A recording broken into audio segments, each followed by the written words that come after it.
Você não sabe nada de programação, talvez nem de inglês, mas você quer aprender Python? Então esse tutorial é para você. Então, sem enrolação, sem mais delongas, bora pro vídeo.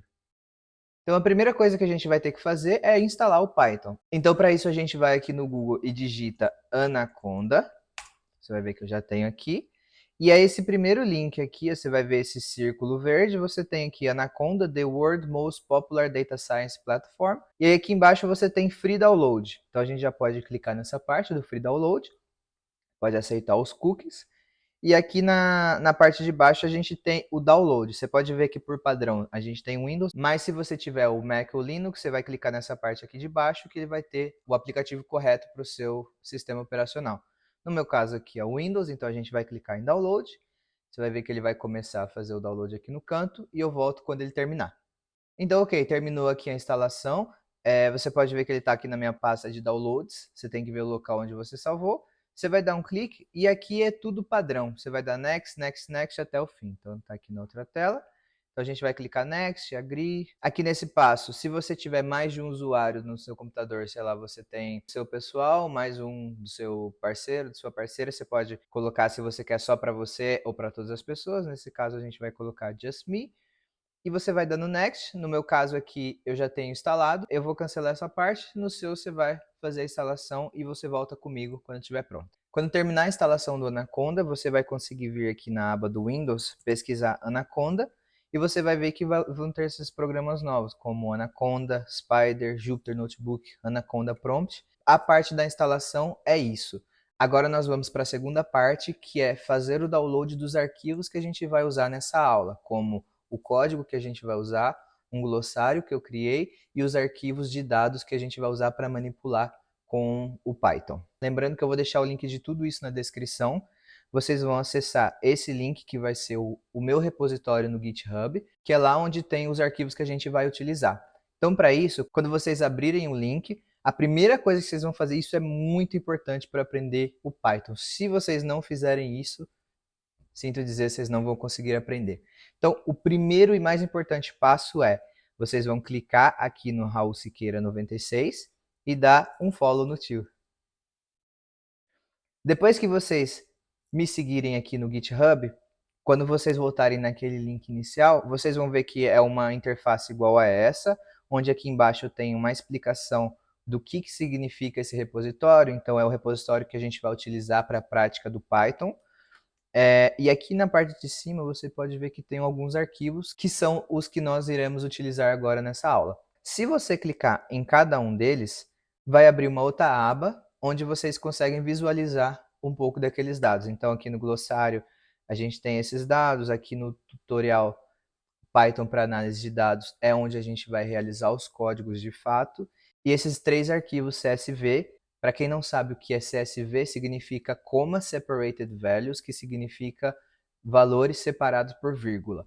Então, se vocês clicarem aqui em código, vocês vão ver qual que é o formato original desse arquivo. Então, a gente tem o nome das colunas, separado por uma vírgula, e todos os valores aqui embaixo seguindo o mesmo padrão. Então você pode interpretar que qualquer valor antes da primeira vírgula é referente ao número da loja. Tudo que está depois da segunda vírgula, da primeira vírgula, é nome da loja. E assim por diante. Então nós temos esses três arquivos, que é o DF Loja, o DF Produto e o DF Vendas. Aqui no DF Vendas você não consegue visualizar porque ele está grande, mas se você clicar aqui no View Raw, você consegue ver tudo.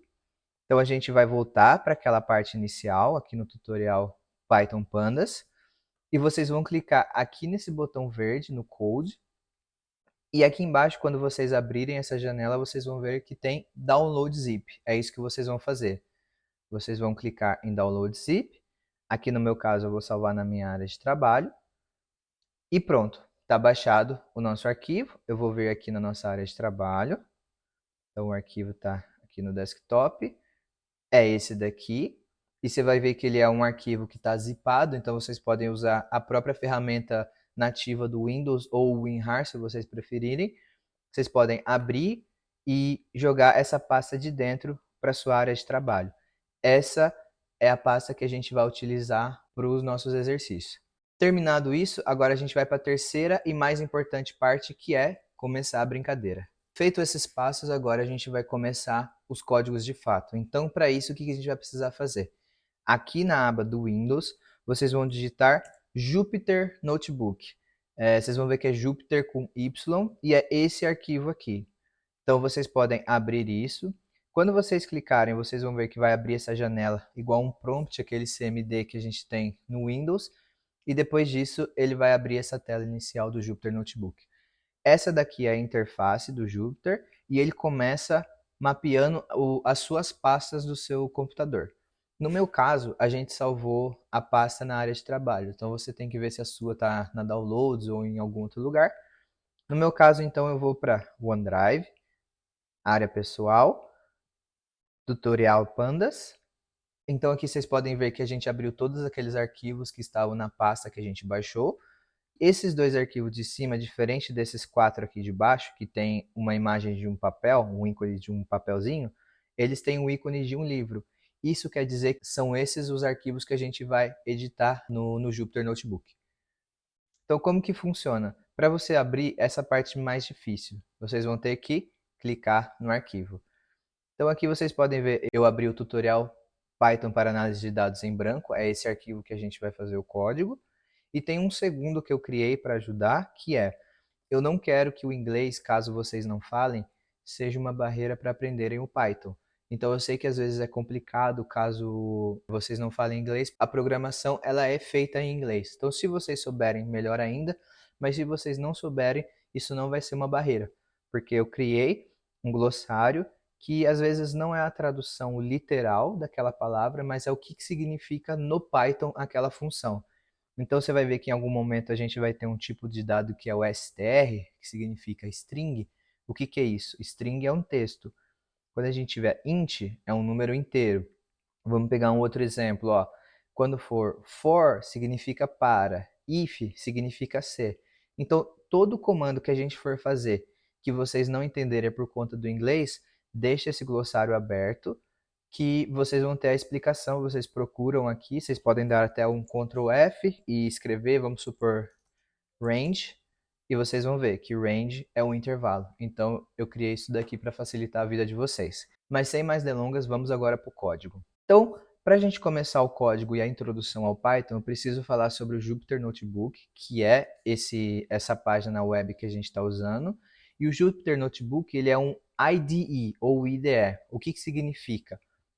Integrated Development Environment, ou Ambiente de Desenvolvimento Integrado. Então, o Jupyter, como outras ferramentas como o Spyder, que ele também vem com o Anaconda, você pode ver, a gente tem o Spyder, a gente tem o PyCharm, o Visual Code Studio, entre outros, todos eles são IDEs, ou IDEs. E o que significa isso? Eles são aplicações que foram criadas para facilitar a nossa vida na hora de criar o código, porque eles são muito mais fáceis de visualizar, gerenciar, de escrever. A gente pode escrever de uma maneira muito mais eficiente o nosso código. Então, isso é um IDE.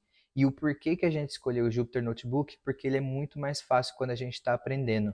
Ele é nesse formato de web, que você tem linha por linha, que você consegue inserir seus códigos e textos. Então, você pode ver que nessas primeiras linhas, a gente tem aqui em cima Markdown. E nessas onde você tem o in1 e in2, são linhas de código em si. Então ele é muito bom para você aprender, porque você pode fazer algumas anotações e depois a linha de baixo de código, igual eu fiz aqui. Então eu comecei com uma explicação do que é o Jupyter Notebook, sobre os conceitos básicos de Python, e aqui embaixo a gente vai começar os códigos em si. Mais para frente eu vou fazer um vídeo específico de como utilizar o Jupyter Notebook, quais são os principais atalhos, como adicionar, ver linhas, duplicar linhas. Eu vou fazer isso no vídeo mais para frente. Se vocês gostarem dessa ideia, deixa um like aí embaixo que vai fortalecer muito. Então, vamos começar. O Python, como ele funciona? Ele é uma linguagem que a gente cria variáveis. O que é uma variável? Variável é um nome simbólico que a gente dá a um valor que a gente cria. Então, eu vou dar um exemplo aqui. Eu vou criar uma variável que chama nome. Para a gente criar uma variável, a gente sempre começa dando um nome para ela e a gente coloca o sinal de igual. Isso quer dizer que eu estou criando uma variável e estou atribuindo um valor para ela. E essas variáveis, elas podem ser de múltiplos formatos, elas podem ser números, elas podem ser letras, elas podem ser números e letras, elas podem ser lista. Tem uma infinidade de possibilidades que essas variáveis podem ser. E nesse caso aqui, eu vou criar uma variável com o nome Maria. E aí você pode perceber que no nome Maria eu coloquei entre aspas. Se vocês trabalham com Excel, vocês já sabem isso, que no texto, quando a gente quer escrever algum texto numa função, a gente coloca entre aspas. Pode ser tanto essas aspas duplas quanto as aspas simples, vai funcionar da mesma forma. Porém, por costume, eu utilizo as aspas duplas. Porque se a gente coloca o nome Maria, você pode ver que eles mudam até o formato aqui, a cor, ele fica preto, igual o nome de uma variável.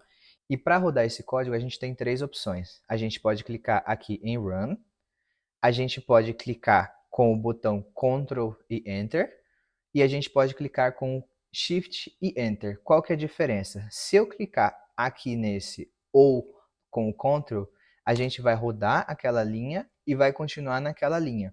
Se a gente clicar com o Shift, a gente vai rodar aquela linha e pular para a próxima. Viu como pulou para 2?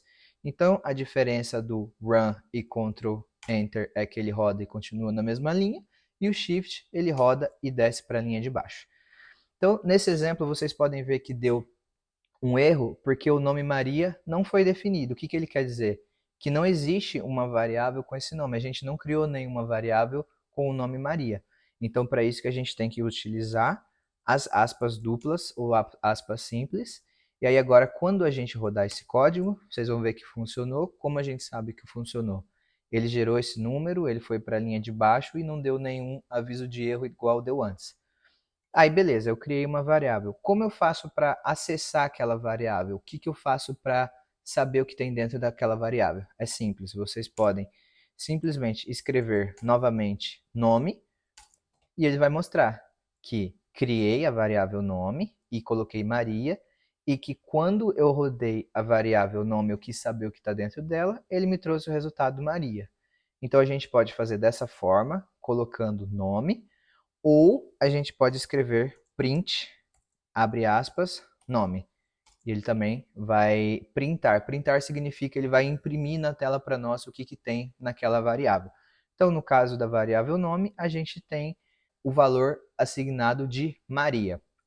Só que, como eu disse, as variáveis podem ter diferentes tipos. Então, eu vou criar outras duas variáveis aqui. Então, o nome Maria, com a idade de 25 anos, e ela tem altura de 1,60. Vocês vão ver que as duas são números, porém, quando a gente vê o formato, elas são diferentes. Então, aqui eu tenho a idade e eu vou fazer um print da minha idade. Então, ele mostra aqui dentro da idade, eu tenho 25, e dentro da altura, eu tenho 1,6 ou 1,60. Porém, qual que é a diferença dessas variáveis? As duas não são números? Sim. Porém, quando a gente vê o tipo dessa variável, e como que faz para a gente ver o tipo? A gente vai abrir aqui na linha de baixo. Ah, eu esqueci de mencionar. Quando temos um jogo da velha ou uma hashtag, significa que dentro de uma linha de código, então aqui na linha de código, eu tenho um texto explicativo. Tá? Então, se eu rodar isso daqui, ó, por exemplo, o tipo da variável, não vai acontecer nada, porque é só um texto. Se eu tiro, você pode ver que eles ficam da mesma cor das variáveis aqui, e aí ele vai dar um erro, tá vendo? Porque tipo da variável tem uma sintaxe errada. Então, a gente vai colocar o jogo da velha, e tipo da variável, agora ele está uma explicação de texto. Então, para eu saber o tipo da variável, o que eu vou colocar? Type, e entre parênteses a gente vai colocar qual variável a gente quer saber o tipo. Então eu quero saber o tipo do nome. Então ele mostra para mim que a variável nome tem o tipo string. E string, igual eu tinha mostrado lá no glossário, cadê, ó, tipos de texto, string é um texto, e está correto. Então a gente tinha o nome da Maria, então é um texto. O que acontece se a gente vê o tipo da variável idade? Ele dá int. Int significa inteiro, então tem um número inteiro. E aqui, se eu colocar a altura, ele vai mudar para float. Por que que é a diferença dos dois? O float é um número decimal, então um número que tem vírgula. Se eu colocar aqui na idade 25.0, ainda vai ser 25. Porém, o tipo dela, quando a gente for checar aqui na idade, vai mudar de int para float. Lembra que antes estava int? Agora ele mudou para float porque a gente adicionou uma casa da vírgula. Então isso é muito importante para quando a gente estiver lidando com quantidade. Quantidade sempre vai ser inteiro.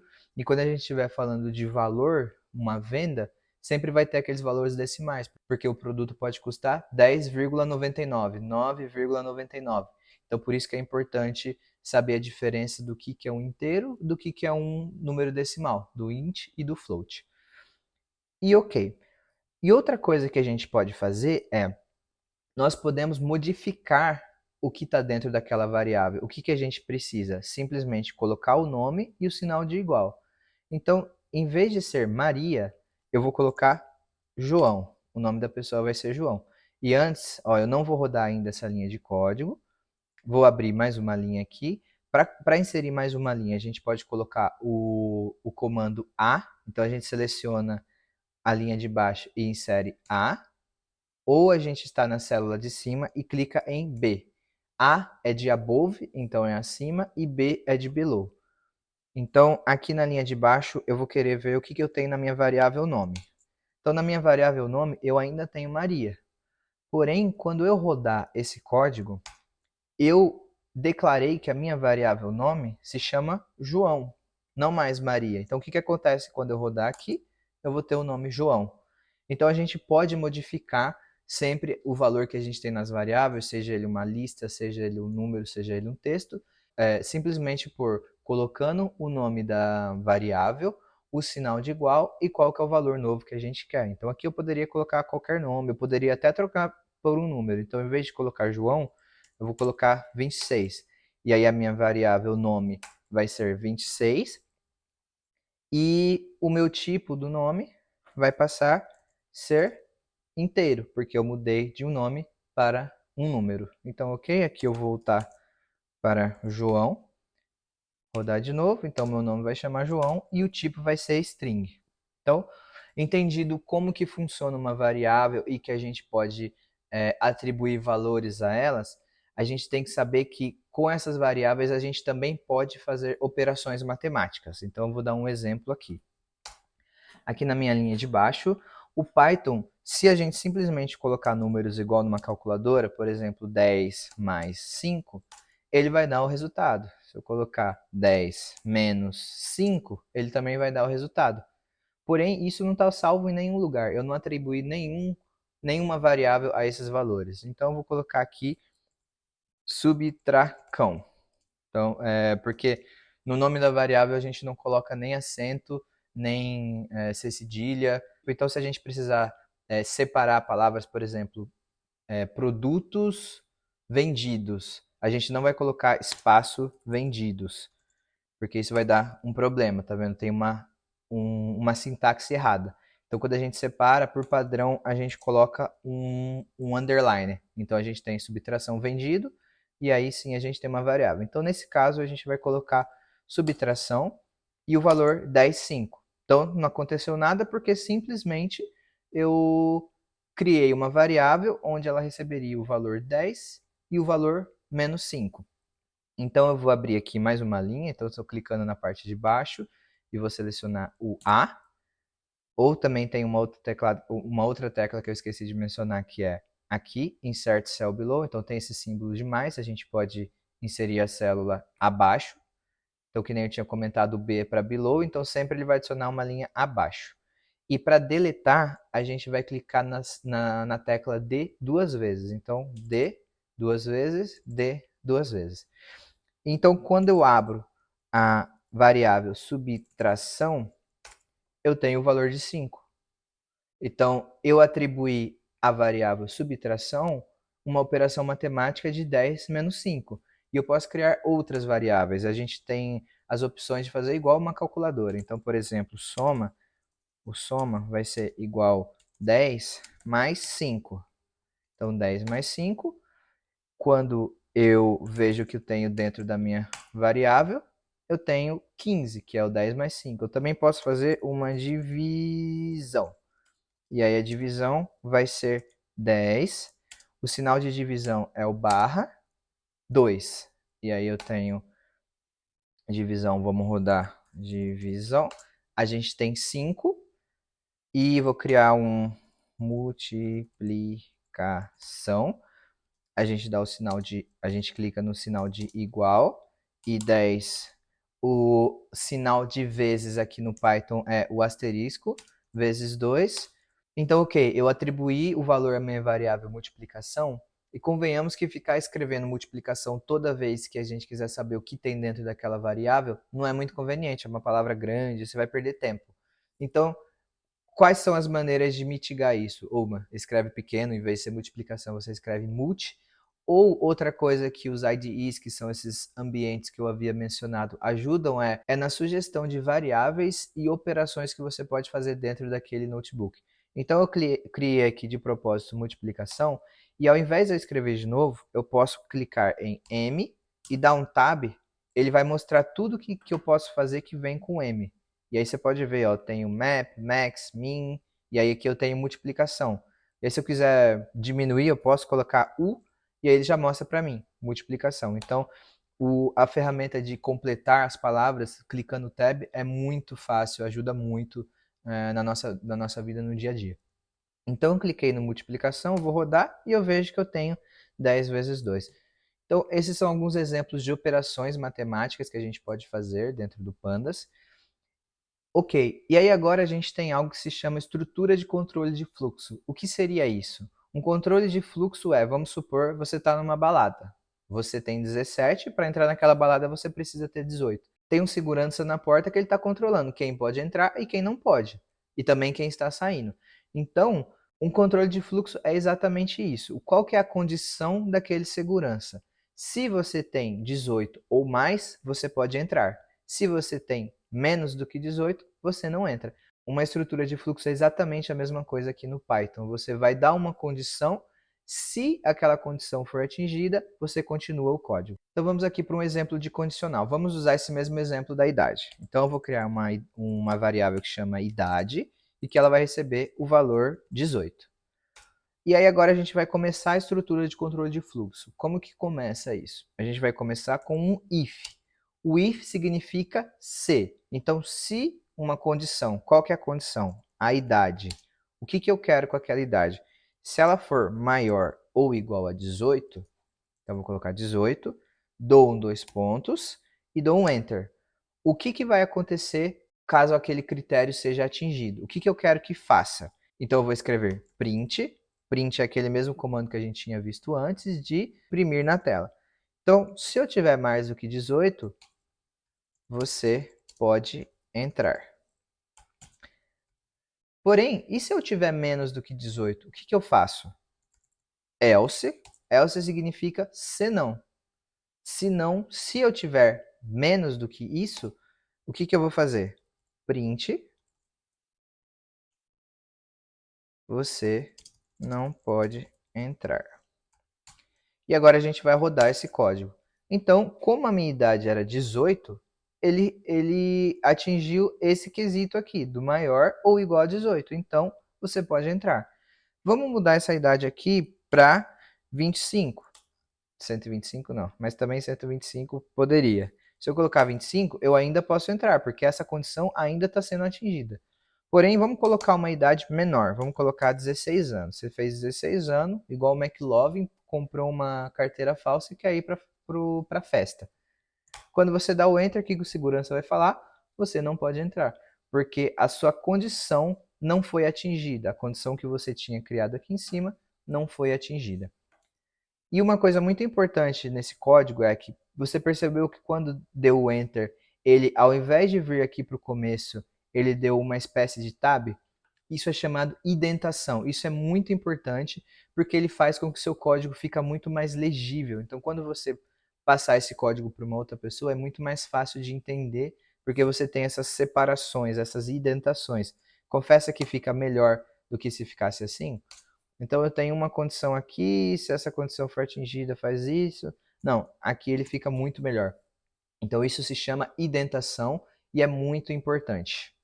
Uma outra forma de controle de fluxo é o for. O for, ele funciona mais ou menos da mesma forma que o if, porém ele vai realizar uma ação enquanto um critério for atingido. Enquanto aquele critério for atingido, ele vai continuar realizando aquela função. Então vamos criar um exemplo aqui. For significa para, e aí aqui a gente cria uma variável. Então vou criar a variável i, e variável i ela é uma variável padrão que as pessoas na ciência de dados, na computação, na análise de dados criam, mas não necessariamente precisa chamar i. Isso pode chamar x, isso pode chamar j, isso pode chamar nome, qualquer variável que você quiser. Porém, por padrão que as pessoas utilizam, a gente coloca i. For i, in significa dentro. Então, para uma variável dentro de um range, lembra que a gente tinha visto no começo? Significa intervalo. Então, no intervalo de 5, o que a gente vai fazer? Printar i. A gente vai printar essa variável. Quando a gente dá o enter, o que acontece? Ele repete uma ação, ele vê se aquela ação está ainda dentro do meu critério e repete a próxima. Se ainda tiver, ele repete a próxima. Como eu tinha criado um intervalo de 5, ele começou a numeração do 0 até o 4. Isso é muito importante também. No Python, a numeração não começa do 1. Então, sempre que você for começar uma numeração, que você for ver as suas linhas ou as suas colunas, nunca vai começar 1, 2, 3. Vai ser sempre 0, 1, 2, 3. Como o intervalo que eu havia selecionado era 5, ele vai repetir 5 vezes, começando do 0. Então, 0, 1, 2, 3, 4. Então, aqui no 0, ele viu o critério estava sendo atingido, então ele vai para o próximo. Aqui ainda tá, vai para o próximo, tá? Vai para o próximo, até ele chegou no 4. Quando ele chegou no 4, ele viu que acima de 5, ele já não pode, então ele para por aqui. Então, diferente do if, o for vai realizar uma ação enquanto algum critério for atingido. Se eu mudar esse range para 2, por exemplo, ele vai rodar 0 e 1. Se eu mudar isso para 10, ele vai rodar do 0 até o 9. Então, enquanto aquele critério que eu havia selecionado está sendo atendido, eu vou continuando. Essa repetição que eu comentei é chamada iterar. Eu coloquei aqui em cima, então ele itera ou ele percorre essa sequência de valores. Então, até que aquele range, aquela seleção que eu tinha feito, acabe, ele vai iterar linha a linha até que atinja o critério máximo. E uma outra forma da gente utilizar o for loop é com uma lista. Então, eu vou criar aqui um exemplo de uma lista. Então, eu estou criando uma variável chamada lista. E dentro dessa variável eu vou criar uma lista. Então, para criar uma lista, a gente coloca entre colchetes. E a gente coloca 0, 1, 2, 3, 4, 5, por exemplo. Eu vou rodar essa variável. Então, minha variável lista tem esses valores. E aqui embaixo eu vou fazer o seguinte. For número, eu vou deixar número in lista. O que eu vou fazer? Ele vai print num. Então, o que aconteceu aqui? Eu passei que para a variável número dentro de lista, eu quero que ele imprima os números. Então, ele tem esse número até chegar a esse, então ele foi imprimindo todas. Ele imprimiu todos os números porque eu pedi para, enquanto tiver número, imprima número. Se eu aumentar essa lista para 6, 7, 8, e rodar de novo esse for loop, ele vai aumentar, porque a minha lista está aumentando e o meu critério também está aumentando. Se eu diminuo, a mesma coisa acontece. Então, vou deixar a minha lista com 0, 1, 2 e 3. O meu for loop vai diminuir para 0, 1, 2 e 3, porque ele está pegando aqueles valores e imprimindo na minha tela. Só que uma lista não necessariamente precisa ser de números. Eu posso criar uma lista com nomes. Então, eu vou colocar aqui João, Maria e José. E aí eu vou imprimir minha lista. E aí, em vez de nome, de número, eu vou deixar nome. E aqui eu vou printar nome.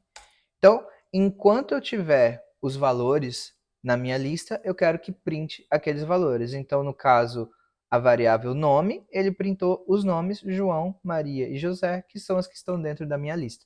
Então, essa é uma forma da gente utilizar o for loop também. Uma outra ferramenta muito poderosa dentro do Python são as funções. As funções elas são utilizadas para que a gente evite ficar refazendo códigos que a gente repete várias vezes durante o nosso projeto. Então, se a gente tem um código que repete muitas vezes, por exemplo, eu sempre vou renomear as colunas, vou tirar os valores em branco, eu vou somar uma coluna mais a outra, em vez de eu repetir todos esses códigos todas as vezes que a base aparecer, eu crio uma função que eu só vou ativar ela quando eu precisar. Então essa função ela vai ser criada uma vez e todas as vezes que eu precisar dela, eu vou ativar essa função. E isso vai fazer com que o código fique muito menor e que ele rode muito mais rápido, porque toda vez que a gente rodar, a gente vai estar rodando só aquele código que já foi criado lá atrás, aquela função que já foi criada lá atrás, ao invés de gerar um código do zero de novo. Então, como que a gente cria uma função? Para criar uma função, a gente vai defini-la. Então, a gente começa com def. Depois do def, a gente vai criar um nome para aquela função. Então, essa função aqui vai chamar função saudação. Saudação. O que que eu quero, o que que eu preciso de passar de informação dentro dessa saudação? Eu preciso passar um nome. Ok. Esse parênteses aqui na frente da função significa o que que a pessoa precisa imputar de informação para aquela função ocorrer. Então, eu crio nome e dois pontos. E aí, depois dos dois pontos, a gente vai passar o que que a gente quer fazer dentro daquela função. Toda vez que a gente chamar ela, o que que vai ser realizado. Então, nesse caso, eu vou criar um print. E aqui dentro desse print, a gente vai colocar um f e dois pontos, que significa uma mistura de texto com uma variável. Então, como que vai funcionar isso? Eu vou escrever aqui o texto. Você se chama. E aí, entre colchetes, a gente vai colocar a variável que a gente colocou ali em cima antes, essa mesmo que as pessoas vão imputar. Então, eu coloquei a variável nome, vou fechar aqui com uma exclamação e fecho as minhas aspas do meu texto. E aí você pode perceber que essa parte F você se chama e a exclamação com as aspas estão em vermelho, que significa um texto, porém o nome ele está em preto, então ele significa que ele está mantendo a variável. Então o que que a gente vai fazer?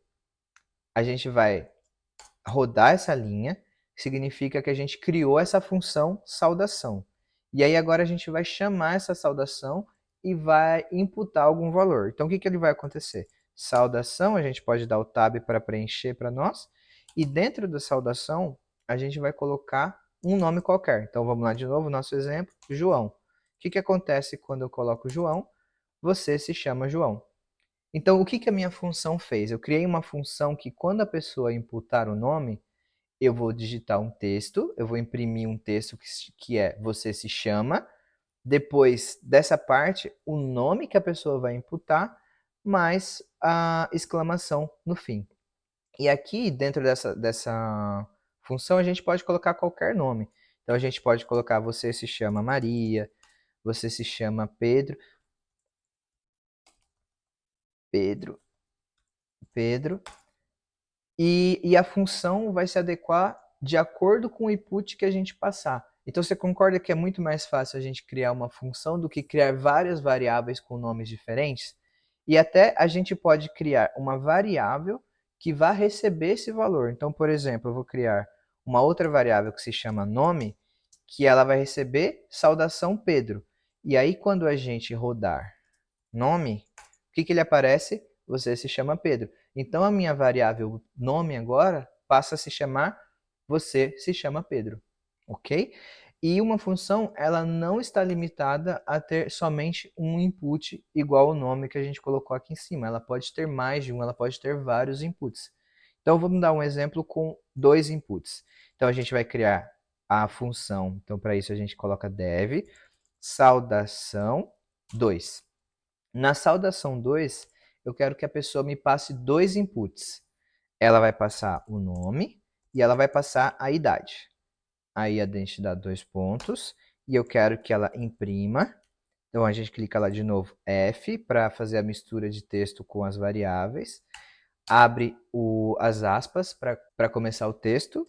Você se chama, colchetes com a variável nome. E aí agora a gente continua esse texto. E você tem, a gente abre outro colchete para passar a segunda variável. Idade tem X anos. Exclamação, aspas, e rodamos essa função. A gente criou essa função, agora a gente vai chamar ela. Então, para isso, a gente vai escrever saudação. Aí você pode ver que quando a gente clica no tab, como a gente tinha outra, ele dá a sugestão das duas. E agora a gente quer a saudação 2.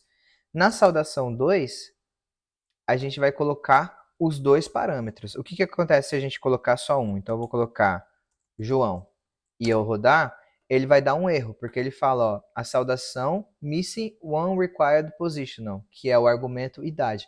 Porque eu criei e aqui é obrigatório que as pessoas me deem dois inputs. Então, nesse caso, eu vou dar João, mas a idade dele, que ele tem 25. E aí o meu texto vai se adequar a isso. Então, você se chama João, porque aqui eu coloquei a variável nome, e você tem 25 anos. Então essa função ela vai se adequar aos inputs que a gente tinha pedido antes e as pessoas vão ter que preencher esses inputs para nós.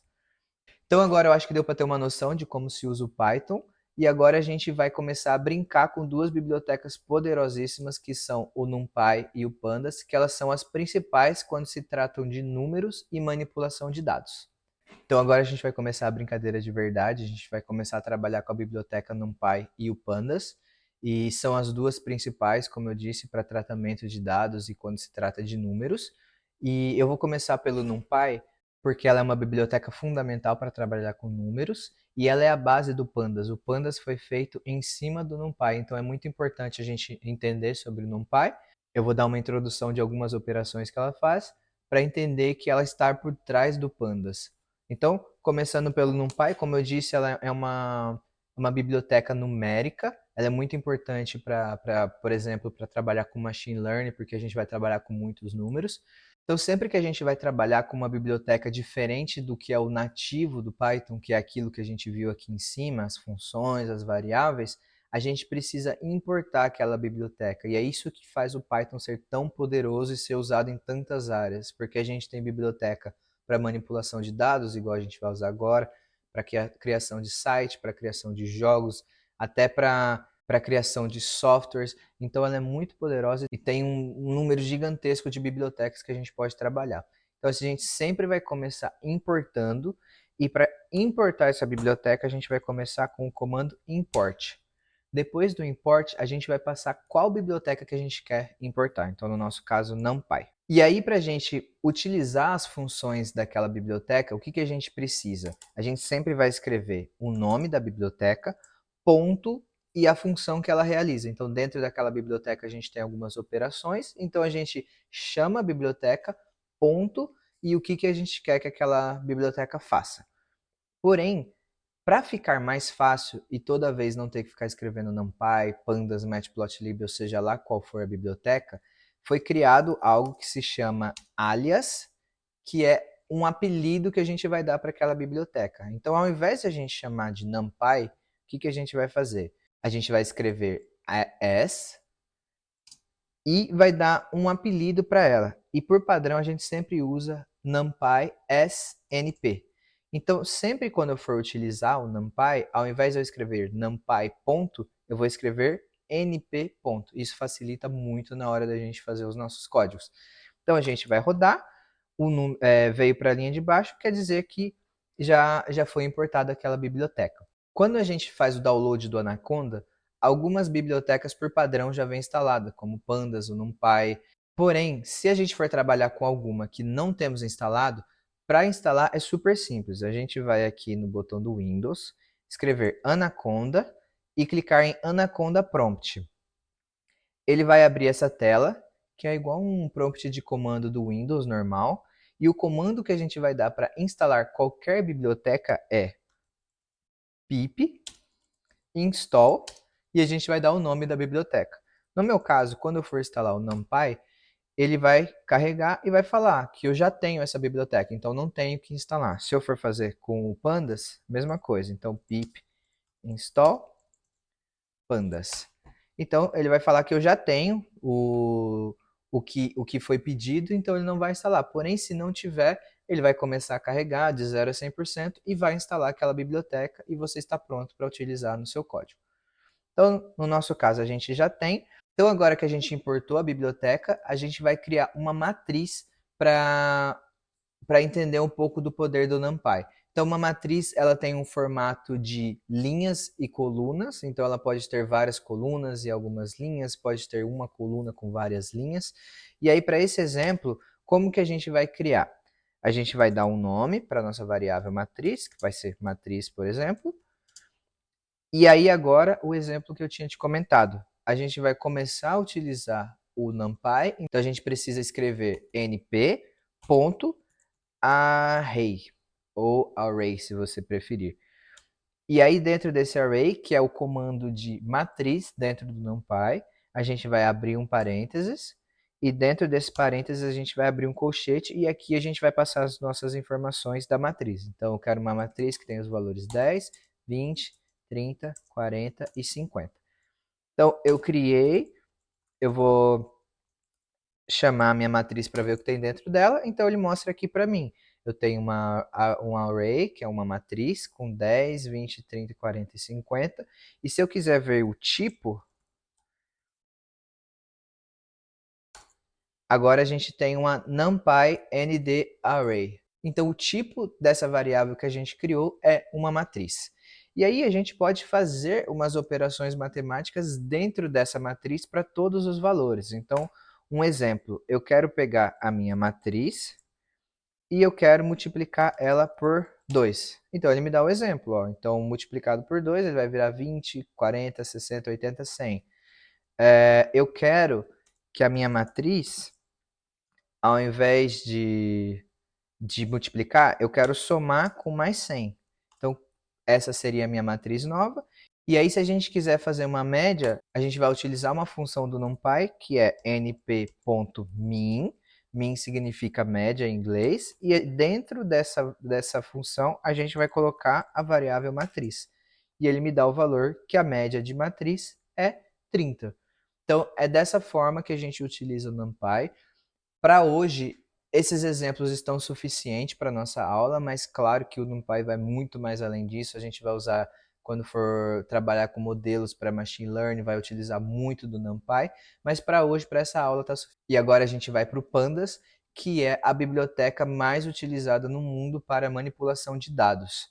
Então, como eu disse, ela foi construída sobre o NumPy, então é muito importante que sempre quando a gente for importar essa biblioteca, a gente importe tanto o Pandas quanto o NumPy. Então, vamos começar importando as bibliotecas. Então, a gente vai começar, e vai ser sempre padrão, sempre quando você pegar códigos de pessoas de análise de dados, você sempre vai ver no começo import pandas SPD e import NumPy SNP, que são aqueles apelidos que a gente deu para as nossas bibliotecas. Então, sempre que eu for chamar o NumPy, eu vou colocar np ponto, e sempre quando eu for chamar o pandas, eu vou colocar pd ponto. Então, aqui a gente vai rodar. Aqui já terminou a importação do pandas, e agora a gente vai começar a importar os arquivos de fato para a gente trabalhar com os dados. Então, como que a gente vai importar esses dados? Sempre a gente vai criar uma variável, para tudo que a gente for fazer a gente vai criar uma variável, e por padrão, como a gente está criando um data frame, o nome encurtado disso que a gente utiliza é DF. Então vocês vão ver também sempre nos códigos de análise de dados, DF se tratando de uma tabela, de um data frame. Então, a gente vai criar a variável df e vamos atribuir o valor para essa variável. Para essa variável, nós iremos carregar uma base de dados. Então, como que a gente carrega uma base de dados, que são aqueles arquivos que a gente fez no começo da aula? A gente vai escrever pd.read. Read é de ler. Então, se vocês virem aqui no glossário, no Pandas, a gente vai ter read CSV ou read Excel, quer dizer ler um arquivo. Então, a gente vai read. Se você estiver em dúvida como escrever, você pode colocar pd.r e dá um tab. Ele vai mostrar todas as funções que você pode fazer com pandas que começam com R. No nosso caso, a gente tem um arquivo CSV. Então a gente vai caçar aqui read CSV e dá um enter. Sempre vai abrir um parênteses e dentro desse parênteses a gente vai passar qual que é o arquivo que a gente quer ler.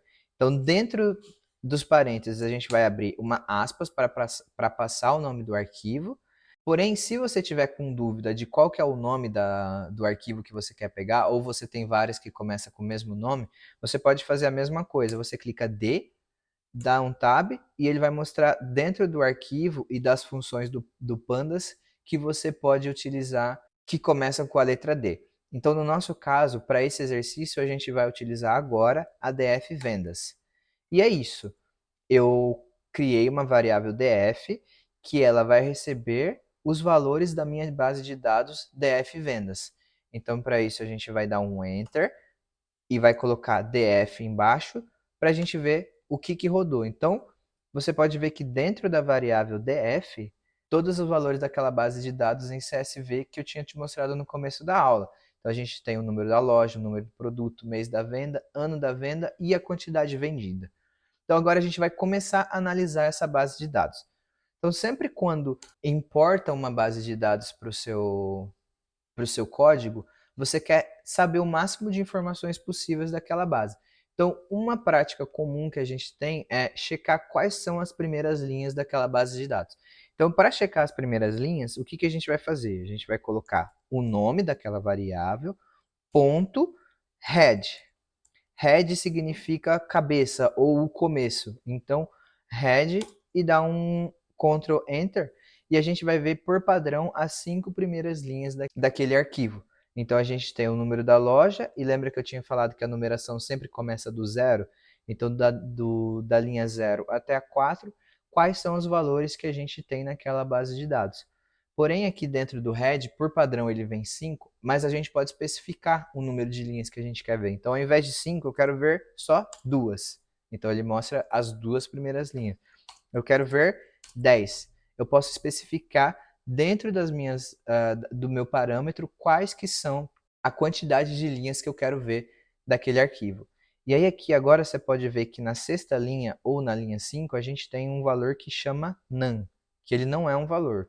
Então, ele é diferente dos valores que a gente tem aqui em cima de quantidades vendidas. Então, só guarda isso mais para frente.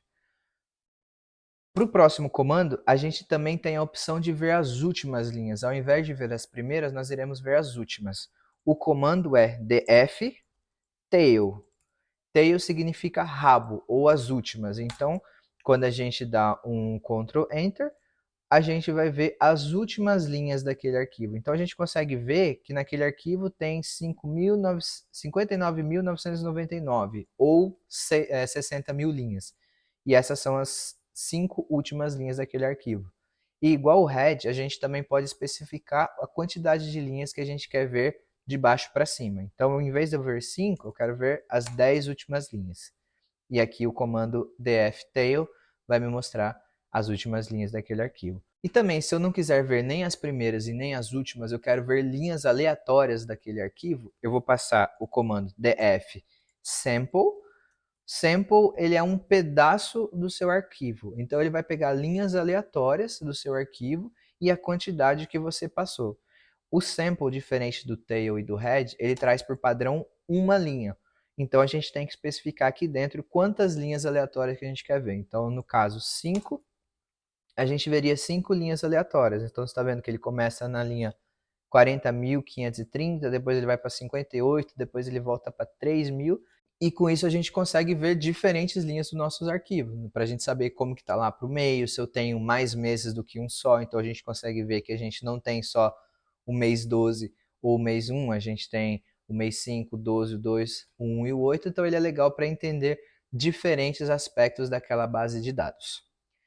E aí, uma outra informação legal que a gente pode ver é as informações de fato daquela base de dados. Então, a gente vai passar o comando df.info, e sempre lembrando de abrir o parênteses, e ele vai me dar algumas informações sobre essa base de dados. Então, ele mostra para mim que é um Pandas Data Frame, que tem 60 mil linhas, que tem um total de 5 colunas, e aqui ele mostra quais delas que são não nulas, a contagem, qual que é o tipo e o nome da coluna. Então, no nome, eu tenho 5 colunas, que são aquelas que a gente tinha visto, que vai de número da loja até a quantidade vendida.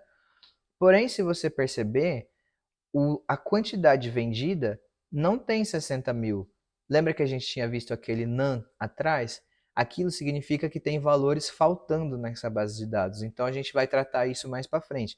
Então, no ano, no mês, no número da loja, no número do produto, a gente tem nós temos todas as informações.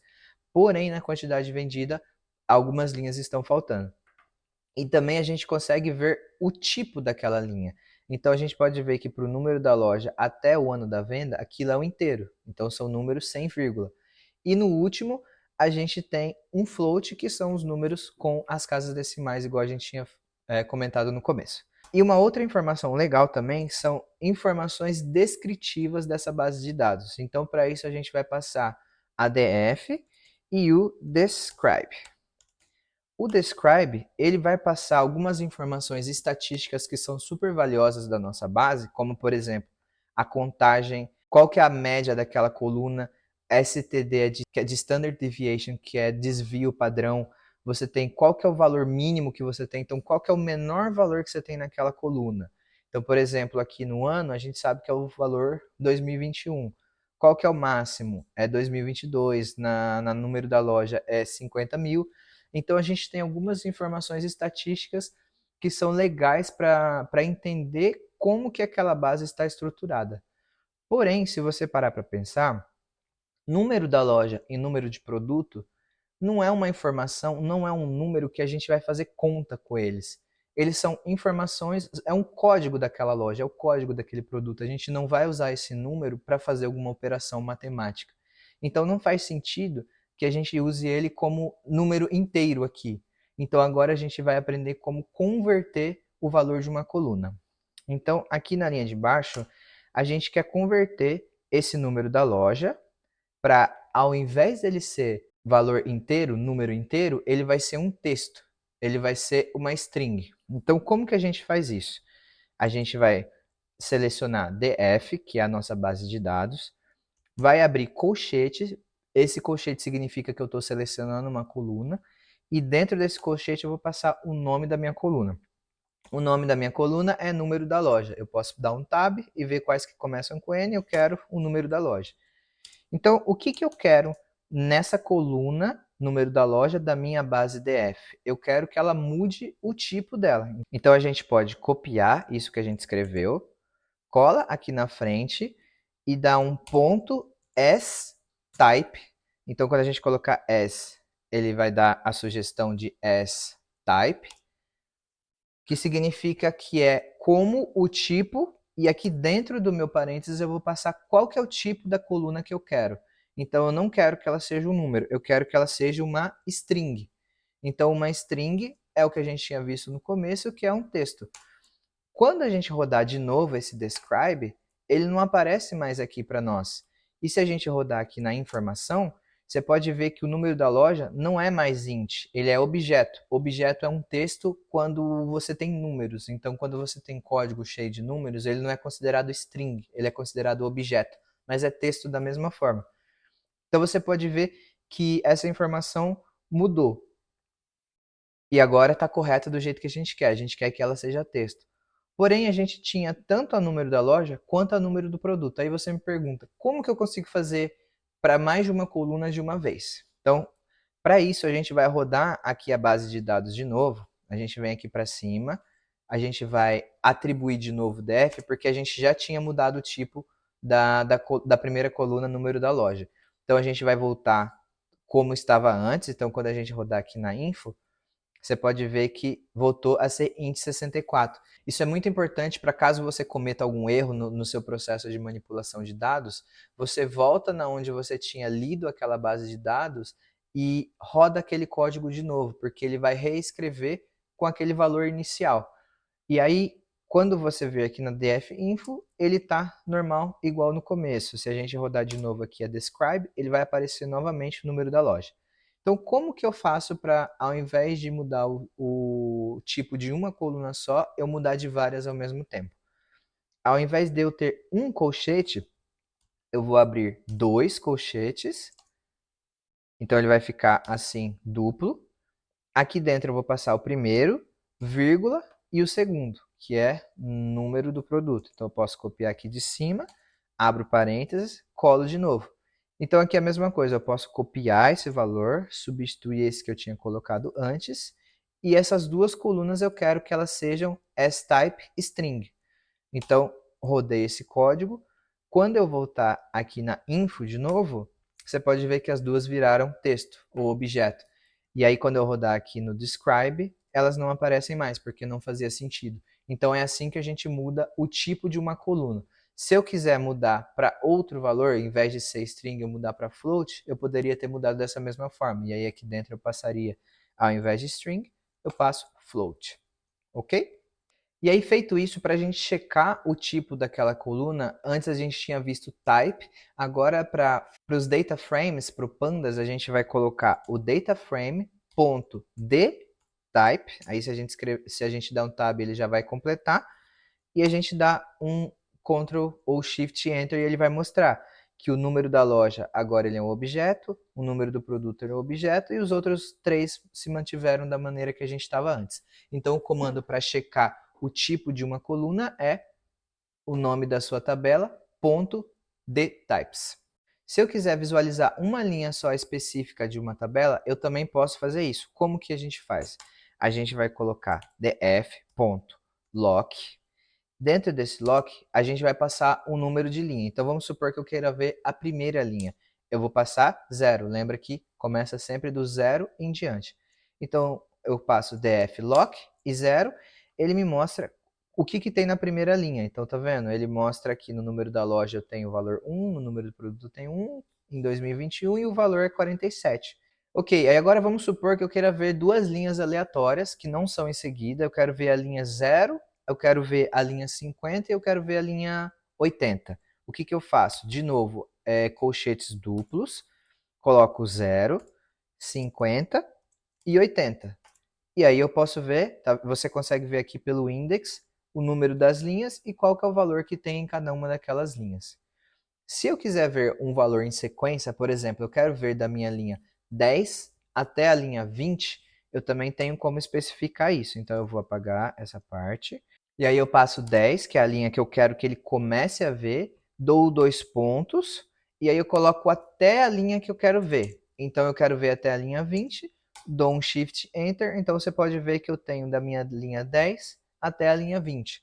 Se eu quiser ver da linha 10 em diante, significa que eu não vou ver as primeiras 9 linhas e eu quero ver das 10 em diante, é só eu colocar 10 e os dois pontos, então ele quer dizer que eu quero ver daquele ponto em diante, ou o contrário, se eu quiser ver de algum do começo até algum ponto, eu deixo o começo em branco e coloco até a 50, por exemplo. E aí eu vou ver da linha 0 até a 50. Então é assim que a gente consegue filtrar a linha de acordo com o index dela. Para a próxima, se a gente quiser visualizar, ao invés de linhas, a gente quiser visualizar o valor de uma coluna, a gente vai passar df, abre o colchete e seleciona uma coluna. Então, no caso, eu quero ver a minha coluna ano. Então, eu posso colocar A, dar um Tab e dou um Shift Enter. Quando eu fizer esse comando, quer dizer que eu estou isolando essa coluna e eu quero ver só os valores dela. E aí, eu posso também, igual a gente mudou o formato de mais de uma coluna, eu também posso ver mais de uma coluna e é a mesma função. A gente vai colocar dois colchetes e vai colocar duas colunas. Então eu quero ver o ano da venda e eu quero ver o mês da venda. E agora eu consigo ver o ano da venda ou o mês da venda. E assim a gente consegue selecionar mais colunas que a gente quer ver. Para nós renomearmos essas colunas, vamos supor, eu quero primeiro saber o nome das minhas colunas. Então eu vou selecionar df, escrevo columns. E essa columns a gente não abre o parênteses assim. Se a gente abrir, ele vai dar um erro. Então a gente só coloca columns e dá um Shift Enter. Aqui ele vai mostrar para nós quais são as colunas que a gente tem naquela base de dados. E agora que eu tenho os nomes das minhas colunas, vamos supor que eu queira renomear essa quantidade vendida. Ela está muito grande, ao invés de ela chamar quantidade vendida, ela vai chamar QTD, a abreviação de quantidade. Então, a gente vai fazer o seguinte, a gente vai colocar df.rename, rename. Quando a gente colocar rename, a gente vai abrir o parênteses, e o que, que a gente vai falar? Que as minhas columns, que eu quero renomear o nome de uma das minhas columns, sinal de igual, abro um colchete, e entre aspas, eu vou falar qual que é o nome da coluna que eu quero renomear. Então, eu quero renomear essa quantidade vendida. E como que ela vai se chamar agora? Então, eu passo 2 pontos, e aí eu passo agora o nome que eu quero que ela se chame, e agora eu quero que ela seja quantidade.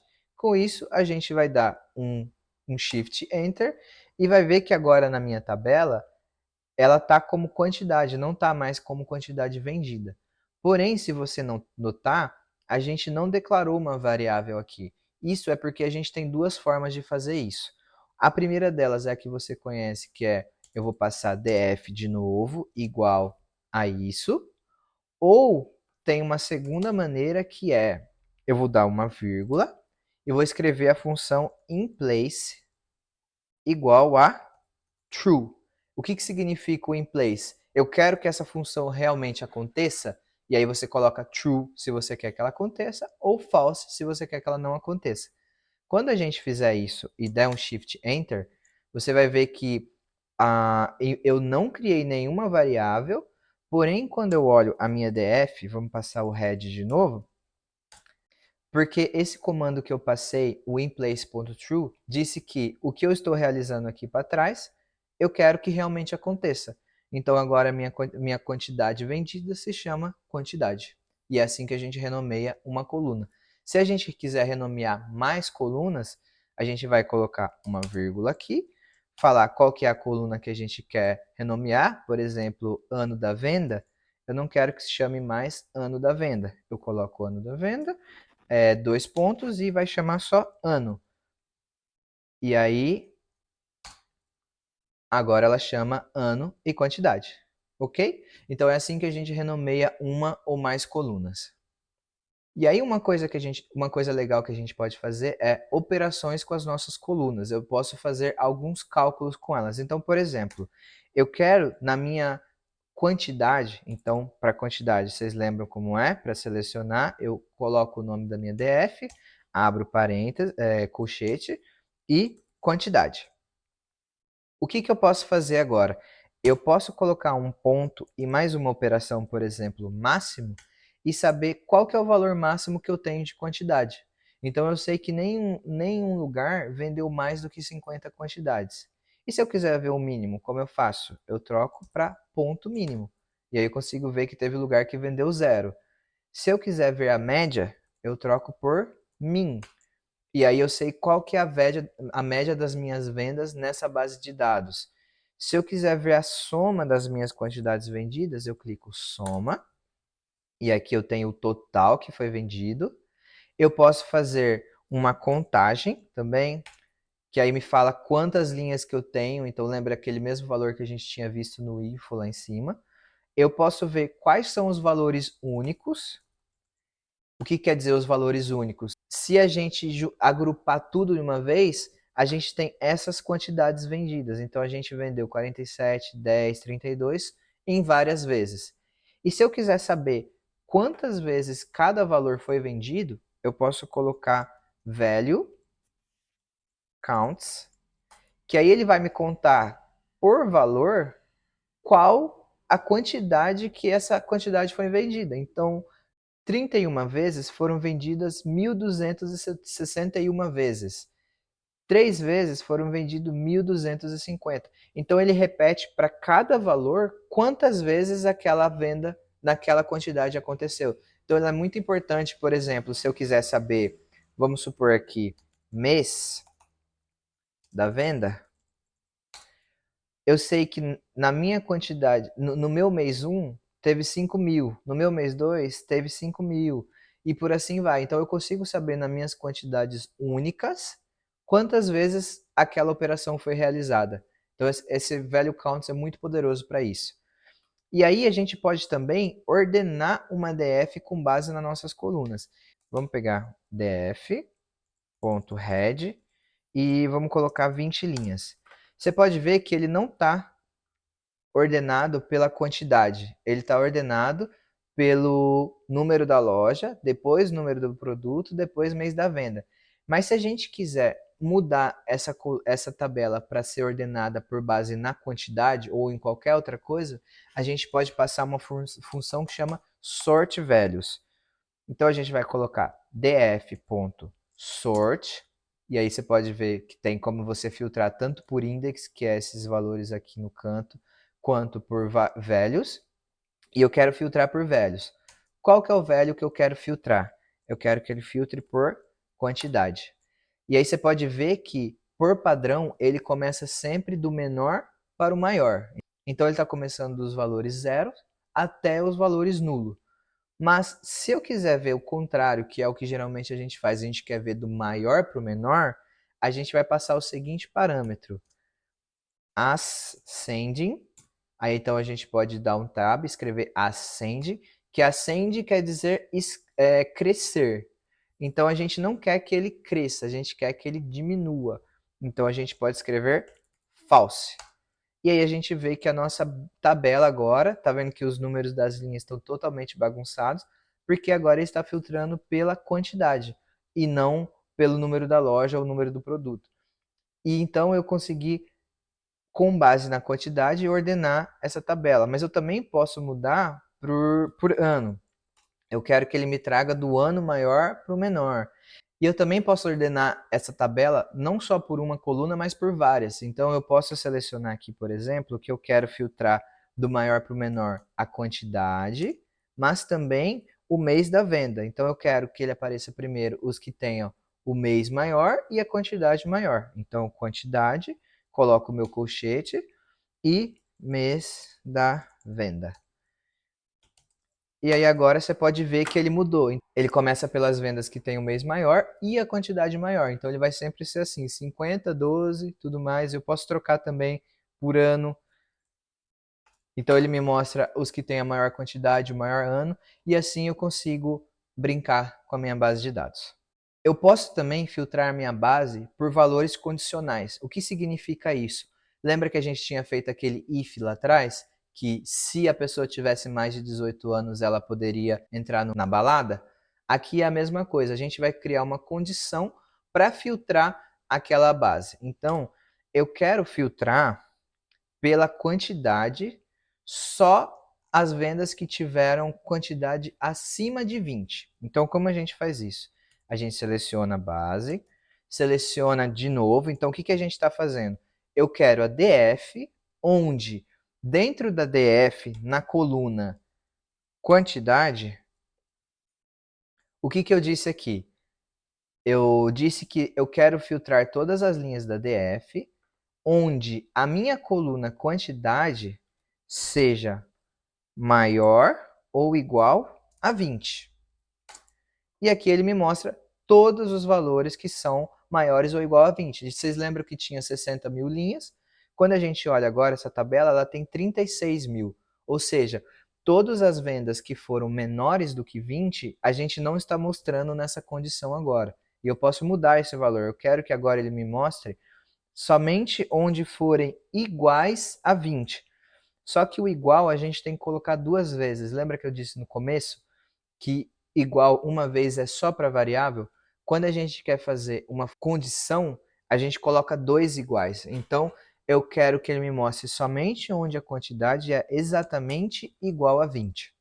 Então, eu passo 2, e aqui você pode ver que ele diminuiu para 1000 linhas e que todas elas têm vendas igual a 20. Porém, eu não preciso me prender somente a uma condição. Eu posso fazer mais de uma condição. Então, eu quero que ele me filtre onde a quantidade é igual a 20 e o mês da venda é igual a 1. Então, eu tenho uma condição com um e. Eu quero que ele me traga só 20 e só mês 1. Como a gente faz isso?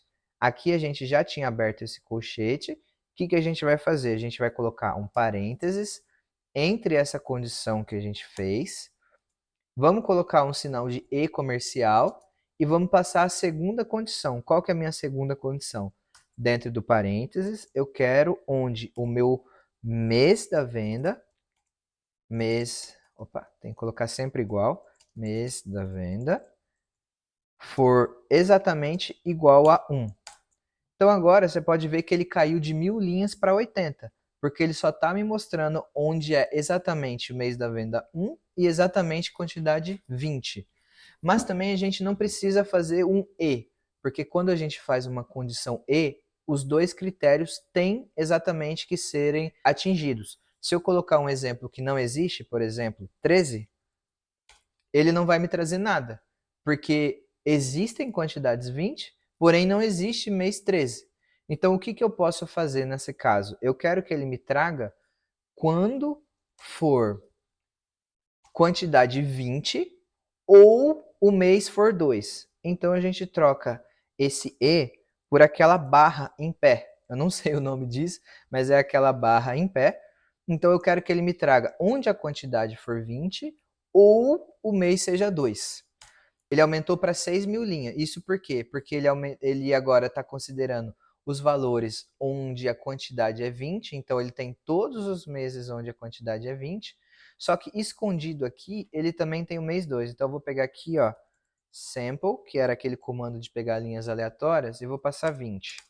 E aí você pode ver, ó, aqui eu tenho uma quantidade 0, porque ele é o mês 2, então ele me trouxe ou um ou outro. Então, quando ele é 20, independente do mês, e quando ele é 2, independente do valor. Então, eu posso passar mais de uma condição para a gente filtrar a nossa base de dados. Então, a gente pode usar e ou, e a gente pode usar maior que, menor que. E aí, aqui no glossário, eu criei alguns operadores, quer ver? Aqui, que a gente pode usar. Então, por exemplo, a gente tem o ou, que é o que eu mostrei, a gente tem o e, menor, igual, maior, igual, menor que, maior que, e a gente também tem diferente de, que é esse símbolo que é uma exclamação com um sinal de igual. Então, eu vou fazer um exemplo aqui. Então, eu quero que ele me traga na quantidade onde a quantidade for diferente de 20. Então, ele vai me trazer várias linhas aqui, mas nenhuma que tenha valor de quantidade 20. Então, a gente pode brincar com esses valores condicionais para filtrar a nossa base de dados. E aqui você pode ver que eu não modifiquei nada na nossa base de dados, eu simplesmente filtrei. Para eu criar uma outra variável, eu teria que passar o nome. Então, por exemplo, se eu criar a variável df condicional igual a essa operação, eu vou ter que df condicional é igual a essa tabela. Então, eu criei uma tabela a partir dessa operação que eu realizei. Ok? Então, bora para o próximo. Vocês lembram no começo que eu tinha comentado que tinha alguns valores em branco? Isso não é muito bom quando a gente trabalha com base de dados. Então, a gente tem que tomar algumas precauções com esses valores em branco. Às vezes a gente vai deletar ele, às vezes a gente vai preencher ele com outro valor. E eu vou te mostrar os dois exemplos aqui. Então, a gente tinha visto lá naquela df info que a linha quantidade, a coluna quantidade tem menos valores do que as outras. Então, você pode ver aqui que ela tem 12 linhas faltando. Como que a gente faz para saber quais são essas linhas faltando? A gente tem uma função que chama isNull, que significa é nulo ou é valor em branco. E aí, se a gente rodar esse comando, ele vai trazer um verdadeiro ou falso. É tipo uma pergunta: esse valor é nulo? Sim ou não? Então, onde ele está trazendo falso é onde tem valor. E onde ele está trazendo true é onde ele tem falta de um valor. Mas assim não é muito legal de se ver. Então, o que a gente vai fazer? A gente vai fazer um df isNull.sum, que eu quero que ele some em todas as colunas quais que são os valores em branco. Então, a gente vê ó, na número da loja, na número do produto, mês, ano, a gente tem 0 valores em branco. Porém, na quantidade, a gente tem 12. Então a gente precisa tratar esses valores em branco de alguma forma. Agora que eu sei que a minha coluna quantidade tem valores em branco, eu quero checar quais dessas linhas que tem valores em branco, as outras colunas, para ver que tipo de informação que a gente tem lá, para saber o que, que a gente vai fazer com esses valores em branco. Então, como a gente faz isso? Praticamente igual a gente filtrou ali em cima. Então, a gente vai selecionar a nossa base DF, onde a nossa coluna específica, que é quantidade, e ao invés de eu passar é igual a, eu vou colocar ponto is null. Então eu quero que ele me traga, opa, faltou aqui um parênteses. Então eu quero que ele me traga as 12 linhas onde esse valor de quantidade está nulo. E aí a gente pode ver que nas outras linhas tudo parece estar ok. A gente tem o número da loja, o número do produto, o mês da venda e o ano. Então, não sei, talvez não seria ok a gente deletar essas linhas. Talvez seria melhor preencher com outro valor. Mas vamos supor que nós fôssemos deletar isso. Como que a gente faz? A gente vai fazer df drop. Drop é o comando de deletar. Quando a gente clica drop e tab, a gente tem algumas opções. Por exemplo, a gente pode drop alguma coluna, drop duplicates, então se a gente tiver valor que está duplicado, não é legal a gente ter, a gente pode deletar. Nesse caso, a gente vai deletar a NA. Então, quando a gente faz isso, se a gente executar esse comando, ele vai mostrar como que ficaria a base sem o NA.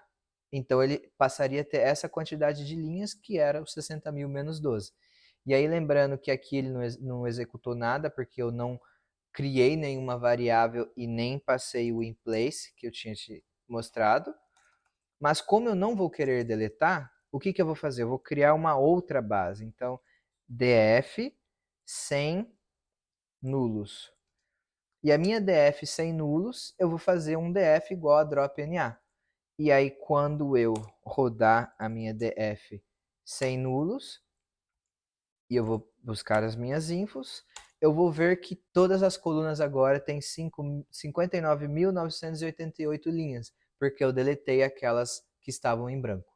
Porém, como eu disse, não é o que a gente quer fazer para a nossa base, a gente vai preencher ela com outros valores. E a gente tem algumas maneiras de preencher esses espaços em branco com outros valores. Então, uma forma seria preencher com o valor que está acima, outra seria com o valor que está abaixo, outra seria com a média ou com a mediana. A média seria a divisão de todos os valores, para saber a média padrão, e a mediana é o valor que mais ocorre. Então, a gente pode ver essas duas questões. Então, por exemplo, eu quero ver a minha DF na quantidade, qual que é o min. Então, o min da minha quantidade, que seria a média, é 24,9. E já o median, que é o meu mediano, que é o número que mais aparece, é 25. Então, você pode ver que os dois estão quase parecidos. Um é 24,9 e o outro é 25. Para esse exemplo, então, eu vou preencher com a mediana. Então, como que a gente faz para preencher esse valor? A gente vai colocar df igual df.fillNA. O que significa fillNA? Fill é de preencher e o NA são os espaços em branco. E com o que eu quero preencher? Eu quero preencher os meus valores em branco com a mediana da minha quantidade. Então, quando eu fizer isso e rodar esse comando, você vai ver que a minha df agora, ela tem todos os valores preenchidos para a quantidade, porque naqueles valores que eu tinha em branco, ele foi preenchido com 25, que era a mediana que eu tinha na minha coluna. Então agora não tenho mais nenhum valor nulo e os valores que estão faltando a gente preencheu com 25. E essa é a função para preencher esses valores. Ok, agora a gente tem uma base que a gente entende mais das informações que temos lá dentro, a gente tem todos os valores completos, agora a gente pode começar fazer algumas análises nela. Então, uma coisa legal é agrupar os valores para você ter uma noção do que está acontecendo para aquele grupo específico. E é para isso que a gente vai utilizar a função groupBy. GroupBy significa agrupar por. E então, agrupar por, você vai selecionar o parâmetro que você quer agrupar e você agrupa ele e vê a soma da quantidade para aquele valor. Então, por exemplo, eu tenho aqui a minha DF e eu quero fazer um group by e eu vou abrir um parênteses. Uma coisa legal que o Jupyter Notebook e vários IDEs nos fornecem é a opção de entender como a gente pode preencher aquela operação. Então eu abri o Group By aqui, mas eu não sei o que preencher. Você pode clicar Shift e Tab, então eu vou clicar os dois juntos, e você pode ver que abriu esse campo de ajuda. E nesse campo de ajuda ele passa quais são os parâmetros que você tem que preencher dentro do Group By. Tá, mas eu não sei o que que é esse by, access. Se você der um scroll, ele explica o que que faz aquele group by e ele passa cada parâmetro o que que significa. Então, o by ele é usado para determinar o grupo de cada group by. O axis seria o eixo, o level. Então, ele explica cada uma das operações e se ainda você tiver com dúvida, você pode descer um pouquinho mais e aqui embaixo ele te dá alguns exemplos. Então, ó, eu tenho essa base que ele criou, que tem animal e tem esses animais dentro e qual que é a velocidade que eles atingem. Isso seria a base de dados. E agora eu quero agrupar por animal. Então ele me dá um exemplo de como seria isso. Então agrupei por animal e eu quero ver a média. Legal, então agora a gente consegue saber como utilizar. Então é sempre legal quando formos fazer uma função que não sabemos o que tem dentro, clicar Shift Tab e tem essa ajudinha aqui. Isso é muito interessante. Então agora eu quero agrupar e ver os meus valores pelo mês da venda. Então pelo mês da venda eu vou escrever aqui mês da venda e ele sempre vai trazer para a gente os valores numéricos daquela base. Então quais são os valores numéricos? O mês da venda, o ano e a quantidade. Então eu não quero ver a soma dos anos, não faz sentido. Eu vou selecionar aqui entre colchetes quantidade e eu quero ver a soma. Então ele me traz, ó, no mês 1 eu tive isso de vendas, no mês 2 eu tive isso. Então ele agrupa por mês e mostra o quanto de venda que você teve naquele período que você agrupou. Então vamos supor que eu não quero ver só por mês da venda, eu quero ver por mês da venda e por ano. Então a gente abre um colchete de novo, coloca ano, vírgula, mês da venda, fecha colchete. E aí agora, como eu já passei meu parâmetro numérico aqui dentro do colchete, eu posso só trazer soma, porque só vai sobrar a quantidade para ele somar. Então, quando eu dou um Shift Enter, ele me agrupou por ano e por mês, quanto que foi a venda naquele período. Então, tá vendo como ele agrupa de uma maneira fácil e é muito melhor para você entender o que está acontecendo na sua base de dados? Então, você sabe que no mês 1 de 2021, você teve essa quantidade de venda. E no mês 1 de 2022, você teve essa quantidade de venda. Então dá para ver que você teve um decréscimo. No mês de 2021, você cresceu. Então ele é interessante para você comparar diferentes períodos, diferentes categorias, diferentes grupos, e aí você pode agrupar pelo Group By. Só que não só a soma, você pode fazer outras operações. Então se eu quero ver, ao invés da soma, eu quero ver o min, eu posso ver qual que foi a média de vendas em cada um dos meses. E se eu quiser ver os dois, eu quero ver a soma e a média. Então a gente vai colocar aggregated, então a gente vai colocar, então a gente escreve AG e vai colocar aggregated, então a gente vai agregar valores. E quais que são os tipos de agregações que a gente quer fazer? A gente quer, então vamos abrir aqui, que ele me traga quantidade. E qual que é a soma que eu quero que ele... Qual que é a operação que eu quero que ele faça com a quantidade? Então ele traz dois pontos, abre um parêntese, um colchetes para mostrar quais essas operações e passo. Min e sum. E aí tá vendo? Agora a gente tem o agregado do ano, o mês da venda, e aí agora a gente tem a média de vendas e a soma de vendas numa mesma tabela, sem você ter que fazer dois comandos, um para min e um para sum. E aí, ok, você fala, ah, beleza, gostei desse resultado, quero guardar ele numa outra tabela. Se eu colocar uma df1, por exemplo, e salvar esse valor, vocês vão ver que a df1 vai vir exatamente desse jeito, vai vir faltando vários valores aqui para o ano de 2021 e 2022, não vem num formato muito legal. Então você quer trazer no formato de uma tabela mesmo. Tem dois comandos que você pode fazer isso. Então, o primeiro deles é asindex. Asindex significa como o índice. Então, aqui a gente está trazendo o ano e o mês da venda como um índice. E a gente não quer que ele venha como índice, a gente quer que ele venha como linha, assim como a média e a soma. Então, a gente vai passar falso. E aí, quando a gente rodar o DF1, você vai ver que ele vai vir no formato de uma tabela, que agora o ano e o mês da venda, eles vão estar no índice 0, 1, 2, 3, igual a gente tinha numa base anteriormente. Então, a gente tem essa opção de fazer, que é colocando as index false. Vou rodar de novo aqui para vocês verem como que fica sem.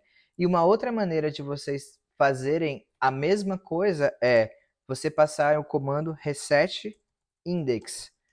Quando você rodar, você vai ver que ele vai sair uma tabela exatamente da mesma forma que estava antes com o asindex. Então, é uma questão de escolha qual que você acha melhor. Eu tenho por padrão que eu uso o asindex ao invés do reset index. Mas qualquer um dos dois você vai chegar no mesmo resultado. Tá, mas aí uma outra maneira de você fazer um agrupamento é com uma tabela dinâmica. Se você já trabalha com Excel, você já vai saber o que é isso. Mas uma tabela dinâmica é uma maneira de você agrupar os valores assim como o Group By, só que você consegue passar uns parâmetros para a coluna também. Então, eu vou te mostrar isso na prática, como fazer isso. Então, eu quero, na minha tabela, eu vou fazer uma tabela dinâmica, que o comando é pivot table. Então, quando você coloca piv, ele já aparece, você vai selecionar pivot table. E aí, lembra daquele comando que eu tinha falado, do tab, do shift do tab junto? Você consegue ver quais são os parâmetros que você passa para uma pivot table. Então, eu passo qual que é o valor que eu quero, qual que é o meu index, e o que eu quero na coluna, e qual que é a minha função de agregar. Esse aggregate function é se ele vai ser uma média, se ele vai ser uma soma, se ele vai ser uma contagem. Então, por padrão, você pode ver que ele vem como min, mas a gente não quer min aqui, a gente quer uma soma. Então vamos lá, agora a gente já sabe quais os valores que a gente tem que passar. Para essa tabela dinâmica, qual o valor que eu quero? Então eu vou passar value, e o value que eu quero ter é o quantidade. Ok. Então agora que eu passei o valor que eu quero ver, eu tenho que passar qual que é o meu índice ou o meu index. O que é o index? É aquele agrupamento que fica na esquerda que você tem o detalhamento que você quer ver. Então no meu caso, como index, eu quero ver o número, tem que passar como parênteses, número da loja. Ok, o que mais que a gente quer ver? Eu quero ver nas colunas o mês da venda. Então eu vou colocar aqui mês da venda como columns, sempre tem que passar o que você está se referindo. E na minha última, que é o aggregate function, eu não quero que ele faça uma média, eu quero que ele faça uma soma. E aí eu vou dar um shift enter. Opa, faltou values, não é value, é values. Então agora eu tenho a minha tabela dinâmica. Você percebe que diferente do Group By, que eu tinha os meus valores aqui na esquerda e somente uma coluna de soma ou de média, eu posso passar uma coluna para abrir mais ainda esse valor. Então, nesse exemplo que eu fiz, é interessante para acompanhar como que está sendo as minhas vendas no mês a mês por loja. Então, eu estou vendo aqui que na minha loja 1, eu comecei com 2.700, depois eu caí para 2.400, depois eu caí mais ainda para 2.470 e assim vai. Então a gente consegue ver numa tabela dinâmica por um detalhe a mais que a gente não consegue ver num group by. Então, vou dar um outro exemplo. Ao invés de eu ver somente pelo mês da venda, eu quero ver por ano, sempre em texto, ano, e o mês da venda. Você vai ver que essa coluna, que essa tabela vai aumentar mais ainda, porque ele colocou aqui no canto esquerdo o número da loja que eu queria ver, o ano aqui em cima, então esses primeiros 12 meses são referentes ao o ano de 2021. e o segundo é referente ao 2022. Tá vendo que eu não consigo nem ver a tabela inteira? Porque ela tá bem grande. E aí é legal também para fazer essa comparação de anos. Então, por exemplo, no ano de 2021, no mês 3, eu tive 1.206 de venda. E já no 2022, eu aumentei para 1.264. Então, eu tive um aumento. Então, a tabela dinâmica ela é legal porque ela te dá, como o próprio nome diz, esse dinamismo de selecionar qual que é as agregações que você quer ver por mês. Eu quero ver na coluna, eu quero ver em linha, eu quero trocar, ao invés de eu ver por soma, eu não quero ver soma, eu quero ver média. E aí ele troca para a média dos meses. Então, essas são algumas das possibilidades que você consegue fazer com uma tabela dinâmica, que é uma função super poderosa. E aí, lembrando que a gente sempre pode atribuir esse valor a uma variável. Então, vamos supor que eu quero criar uma tabela a partir disso. Eu vou lá e crio df pivot, por exemplo, e atribuo esse valor à minha variável df pivot. Ok? E agora a df pivot virou a tabela dinâmica que eu tinha feito antes. Certo? Legal. Então agora a gente está encaminhando para a parte final do vídeo. Agora a gente entendeu como fazer os agrupamentos, como fazer alguns tipos de análise mais avançados.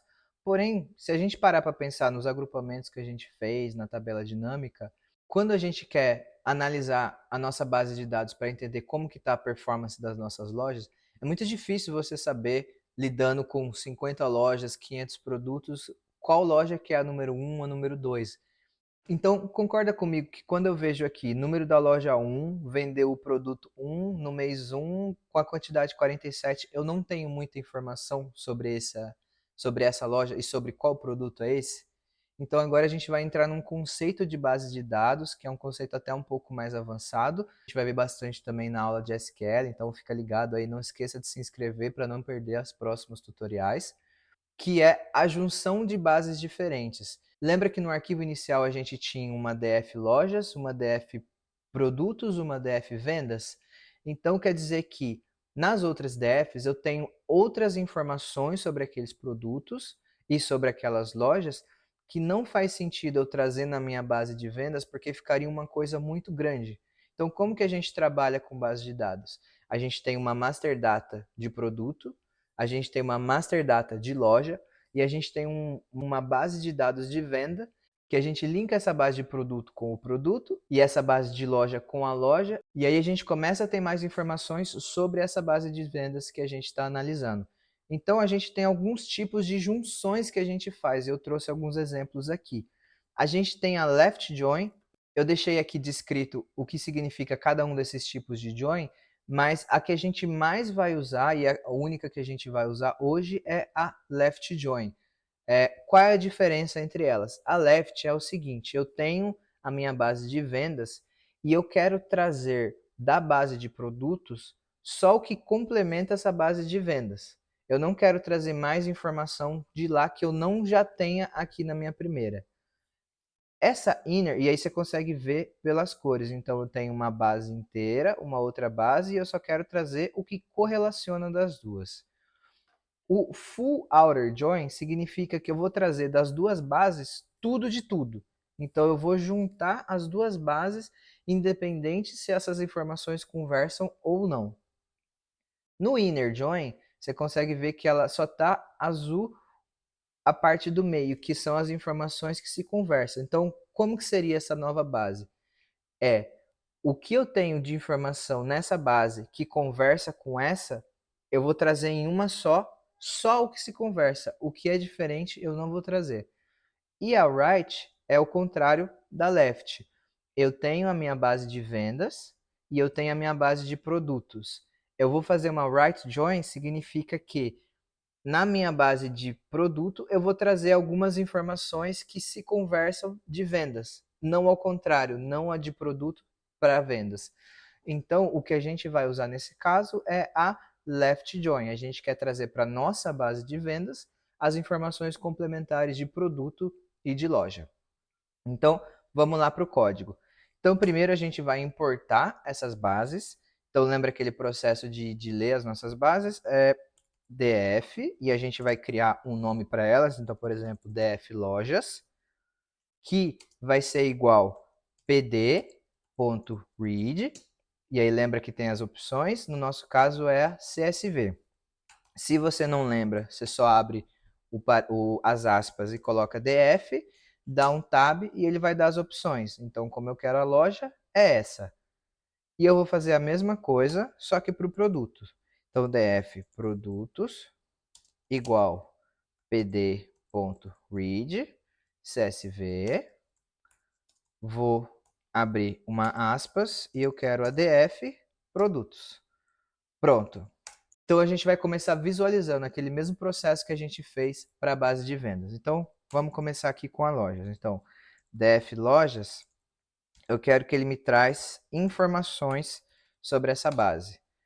Então ela é uma base que tem 50 linhas, onde eu tenho número da loja, nome da loja, cidade, estado e canal de vendas. Interessante.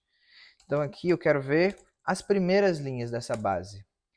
Então aqui eu já consigo ver qual que é a informação dessa base que conversa com a minha de vendas. Então na minha de vendas eu tinha esse número da loja, só que eu não tenho qual é o nome, qual que é a cidade, qual que é o estado, qual que é o canal de vendas.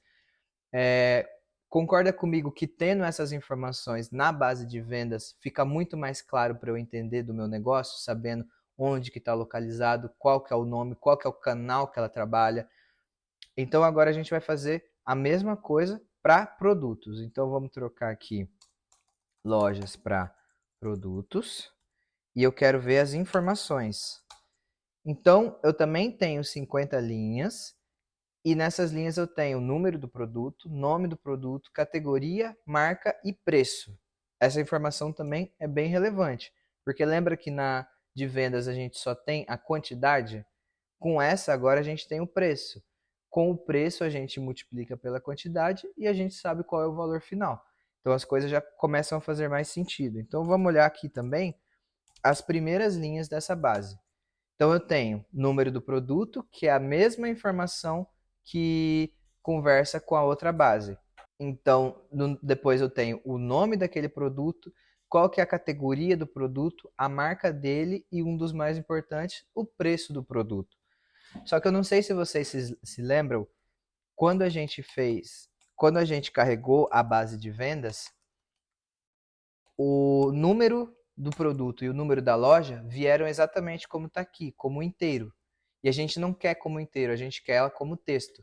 Então a gente vai modificar essas duas colunas do mesmo jeito que a gente fez antes, de inteiro para texto. Então vamos aqui para mudar o tipo da coluna.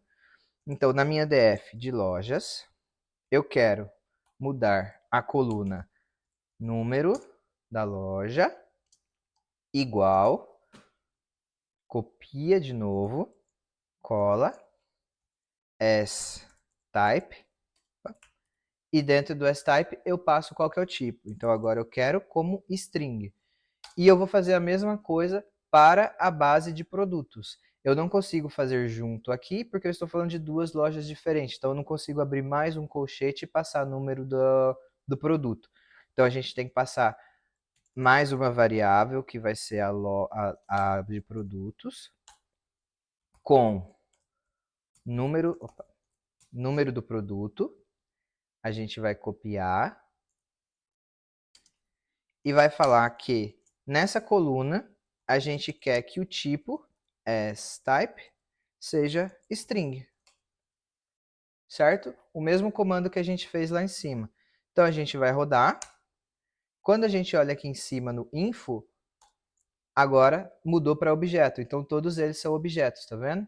Todos eles são textos, tanto da DF produtos quanto da DF lojas.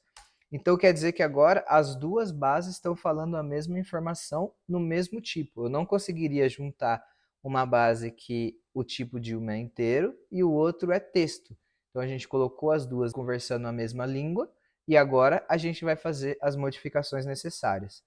Aqui que a gente vai começar a mesclar. Então, como que funciona? Eu quero trazer para minha base DF, que é a DF de vendas, eu quero fazer uma junção. Junção é o comando merge. Então, a gente está fazendo um merge, juntando as bases diferentes. O que a gente vai passar agora? Dessa função merge, com qual base eu quero fazer essa junção. Eu quero juntar com a DF Lojas. Ok, então eu quero com a DF Lojas. Mas quais das informações entre elas que se conversa? É o número da loja. As duas têm número da loja. Então a gente passa o comando on, que significa no ou na coluna, número da loja. Beleza, então a gente passou quais são as duas bases que a gente quer juntar, qual que é a coluna entre si, entre elas que se conversam, e agora qual que é o tipo de junção que eu quero fazer. Lembra que eu mostrei aqui em cima que tinha aqueles 4? Então eu tenho que deixar explícito aqui embaixo qual deles que eu quero fazer. Então nesse caso eu quero fazer how, quer dizer como, quero fazer left. Quando eu rodo, agora você consegue ver que aquela base de vendas que você tinha do número da loja até a quantidade, agora ela tem o nome da loja, a cidade que ela está, o estado e o canal de vendas. Então aqui você já começou a ver que tem mais informações relevantes do que antes. Ok. Só que a gente não quer fazer só para essa, a gente quer fazer com as duas, certo? Então a gente quer fazer tanto da merge da lojas, quanto, vamos colar aqui, merge da DF com produtos. Produtos. Número do produto, que são as mesmas informações que conversam. E quando a gente roda, a gente vê que, além daquela base que a gente tinha, ele adicionou o nome do produto, categoria do produto, marca e o preço. Só que você viu que ele não considerou a mudança que a gente tinha feito no comando de trás? Isso porque a gente não criou a variável. Então vamos criar aqui a variável agora, em vez de ser df, ela vai ser df underline vendas. Então a minha df vendas vai ser a df que eu tinha antes, juntando a antiga com a lojas. Depois que eu fiz isso, na minha df de vendas, o que eu vou fazer? Essa base antiga que virou o DF Vendas, eu vou juntar com DF Produtos. Então agora, quando a gente rodar esse código do DF Vendas, a gente tem uma base com número da loja, nome da loja, cidade, estado e as informações do produto, igual às informações que a gente tinha nas bases separadas. Então, vamos voltar aqui nessa parte. Então, o que eu fiz primeiro? Eu juntei a base de vendas que a gente tinha antes com a loja, baseado no número da loja. E eu chamei essa nova base de DF Vendas. Quando eu criei essa DF Vendas, o que eu fiz? Na mesma DF Vendas, eu juntei essa nova base, fruto desse comando, com a DF de produtos, com base no produto, no número do produto, mais o parâmetro que é qual o tipo de junção que eu quero fazer. E aí me gerou essa base DF vendas. Então essa é a minha nova base com todas as informações disponíveis e agora fica muito mais fácil da gente fazer uma análise de dados. Só que aí agora que a gente tem tanto o nome da loja como o nome do produto, essas duas colunas aqui de número da loja e número do produto passam a não fazer tanto sentido para a minha análise. Então eu posso deletá-los. Como que a gente faz para deletar? Então, na minha nova coluna, na nova base de dados DF Vendas, a gente vai fazer um drop. Lembra que eu tinha mostrado antes o drop NA, que era para deletar só as brancas. O drop sem o NA é para deletar colunas. Então, o que a gente vai passar aqui dentro? Dentro desse drop, quais das colunas que eu quero deletar? Então, eu quero deletar a número da loja. Opa, e também a número do produto. Quando eu rodar esse código, vocês vão ver que vai dar um erro, porque eu preciso, para esse drop, especificar qual que é o eixo que eu quero deletar essas informações que eu passei. Então, o eixo 0 é referente a linhas. Então, os índices aqui do 0 ao 59 mil. O eixo 1 se refere à coluna. Então, sempre quando eu for fazer o drop, eu tenho que passar qual dos dois eixos que eu quero fazer. Então, como é coluna, eu vou dar uma vírgula, axis, que é de eixo, e vou passar eixo 1. E agora você pode ver que a gente tem uma base nova, sem aquelas duas colunas que a gente precisava, o número da loja e o número do produto. Então agora a gente só precisa colocar isso na variável df vendas. Então para isso a gente pode fazer df underline vendas igual a df vendas, que era aquela base antiga, essa daqui, sem essas duas colunas. Então a minha df vendas agora passa a ser essa nova base sem o número da loja e o número do produto. Porém, você pode ver que ficou um pouco bagunçado. A gente colocou novas informações vindo de outras bases, só que agora essas informações estão um pouco bagunçadas. Como que a gente faz para reordenar essas colunas? E esse é o seguinte comando. Primeiro, é mais fácil a gente saber quais os nomes de todas as colunas que a gente tem. Então, esse comando a gente já tinha visto, que é o df vendas.columns. E aí agora a gente vê quais que são as colunas que a gente tem. Então, essa é a ordem. O que, que a gente pode fazer? Copia esses valores, cria df vendas igual df underline vendas. A gente vai abrir um colchete e colar esses valores lá dentro. E aí aqui dentro a gente vai ordenar da maneira que a gente quer. Então eu quero que o mês da venda, ano e quantidade fique para o fim. Eu quero que ele comece com as informações de produto e loja. Então a gente vai começar com essas e vai até aqui na marca do produto, copia, cola aqui, dá uma ordenada para ficar ajeitado. Então a gente pode dar um enter aqui para ficar tudo bonito. E a gente vai rodar esse código e quando a gente rodar, você vai ver que a nova df vendas, opa, faltou um colchete aqui. São dois colchetes e agora você pode ver que essa nova base está com essa ordem que a gente havia selecionado aqui. Então, as informações de loja e de produto ficaram na esquerda e ficou para a direita quantidade, mês, venda e preço de produto. Então, é assim que a gente faz para ordenar as colunas de acordo com o parâmetro que a gente passar. Feito isso, a gente também pode criar novas colunas, porque lembra que a gente tinha a quantidade e o preço do produto, porém a gente não tem o valor da venda final. Então, com base nessas novas colunas, a gente pode criar essa nova coluna. Então, como que a gente vai fazer isso? A df vendas da quantidade. O que, que faz para saber o preço? A gente multiplica a quantidade pelo preço, pelo df vendas preço do produto. Quando a gente roda esse comando, você pode ver que ele gera uma nova coluna com os valores já convertidos. Então, ele multiplicou esse 47 pelo 38,58 e deu esse valor de 1813,26. Porém, ele só simplesmente fez essa conta e não atribuiu a nenhuma coluna. Então, como que a gente cria uma coluna? df underline vendas, abre um colchete, passa o nome dessa nova coluna. Então, eu quero que esse valor se chame preço final.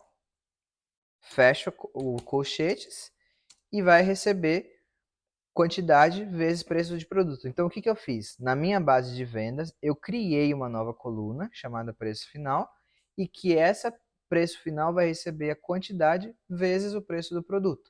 Quando a gente rodar essa df vendas novamente, vendas, e aí quando a gente roda isso, vai aparecer essa imagem, mas você pode ver que isso não é um erro, tá? Ele é só uma mensagem de que há uma outra forma de se fazer isso. Porém, você pode ver que aqui no final agora a gente tem uma variável preço final. Então, a quantidade vezes o preço do produto, a gente gerou esse valor do preço final. E aí agora aqueles agrupamentos que a gente aprendeu ficam muito mais poderosos tendo essas informações. Então vamos lá para um exemplo do grupo by. Então, df vendas, eu quero, opa, eu quero agrupar. Agora que eu tenho as informações de loja, de cidade e tudo mais, eu posso colocar, por exemplo, que eu quero agrupar por, vamos abrir aqui um colchete, por estado e cidade. Cidade. E aí eu quero ver o quê? Eu quero ver a soma,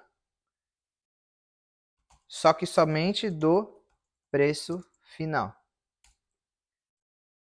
E aí eu quero ver a soma. Eu tenho agrupado por estado e por cidade quanto que está sendo a venda final. Então, não somente a quantidade igual a gente tinha antes, mas o valor de fato. E aí agora agrupado por estado e cidade. Aqui tá errado, tá? É porque eu criei uma base com valores aleatórios, então ele atribuiu Amazonas, Belo Horizonte, Manaus, mas não está correto, tá? Não se prenda a isso. Mas a gente pode fazer outros tipos de análises também. Então, por exemplo, eu não quero ver por cidade, eu quero ver por, vamos pegar aqui, por categoria do produto. Quero ver por categoria do produto. Aqui tem que tirar esse colchete. Categoria. Sempre tem, lembra de ser sempre escrito da maneira que está escrito. Então, se é P maiúsculo, é P maiúsculo, se é P minúsculo, é minúsculo. Então a gente consegue ver por categoria de produto qual que é o que está me gerando mais venda. Então a gente tem aqui o brinquedo educativo, depois o brinquedo de pelúcia e assim vai. E a gente consegue fazer vários tipos de análise. E lembrando que a gente pode também incluir não somente uma variável aqui, mas a gente pode colocar mais. Então eu quero ver preço final e também eu quero ver quantidade. Então ele me traz os dois, ó, por categoria de produto, qual que é o preço final e qual que é a quantidade. E aí agora voltando para a tabela dinâmica, então vamos lá, DF vendas. Eu quero uma pivot table. E aqui lembra de quais valores tem que passar, lembra desse comando que ajuda a ficar fácil. Então a gente tem que passar valor, index, coluna e o aggregated function. Então vamos começar aqui pelos valores. Values. Eu quero trazer preço final. No meu index, agora eu quero trazer, vamos pegar aqui um exemplo, eu quero trazer no meu index o canal de vendas e nome da loja. Então eu quero no meu index, canal de vendas e nome da loja. Nas minhas colunas eu vou manter, então columns. Eu quero que tenha mês da venda. E no aggregated function eu quero que ele me traga a soma. Vamos ver qual que foi o erro. Nome da loja. Aqui lembrando, o L tem que ser minúsculo. Mês da venda também minúsculo. E aí, deixando a função toda certa, a gente tem uma tabela dinâmica do jeito que a gente queria. Então a gente tem venda pelo canal de venda e por nome da loja. Então a gente pode ver que a loja 1 está no e-commerce, enquanto a gente tem a loja 12 na loja física. Então a gente consegue comparar a performance dos diferentes tipos de loja que pertencem ao mesmo canal no mês a mês. Então um exemplo bobo aqui, a gente tem a loja 1 no e-commerce caindo de venda, enquanto a loja 10 está aumentando de produção. Então fica legal para a gente ver essas funções, colocar ainda mais argumentos na nossa pivot table e deixá-la mais poderosa ainda. E lembrando que a gente pode sempre colocar isso numa tabela. Então, por exemplo, df pivot, que antes a gente tinha criado, agora ela vai ter esses novos valores. df pivot. Agora a df pivot recebeu os valores daquela função. E é isso que eu queria te trazer de análise de dados, e agora eu vou deixar para vocês um spoiler de do próximo tutorial, que será visualizações de gráficos usando o Seaborn. Muita gente usa o Matplotlib e o Seaborn ele é construído em cima do Matplotlib, só que ele é muito mais fácil e muito mais interativo. Eu vou dar um exemplo para vocês aqui. Então a gente vai lá importar Seaborn SNS. Então a gente vai importar, vou criar aqui mais uma linha. E o que eu vou fazer agora? SNS, e aí aqui eu tenho uma lista de gráficos que eu posso escolher. Nesse caso aqui eu quero um bar plot. Dentro desse bar plot, quais são os parâmetros que eu tenho que passar? Então eu tenho que passar qual que é o dado, o que eu quero no meu eixo X, o que eu quero no meu eixo Y, e esse RU quais são as categorias que eu quero lá dentro. Então vamos lá. Na minha data, eu quero DF vendas. No meu eixo X, eu quero igual mês da venda. No meu eixo Y, eu quero o meu preço final. E aqui no RUI eu quero o meu ano. E a gente gera super rápido um gráfico que vai facilitar muito mais a nossa visualização. Então é isso, galera. Esse foi o tutorial de hoje. Eu espero de verdade que vocês tenham gostado.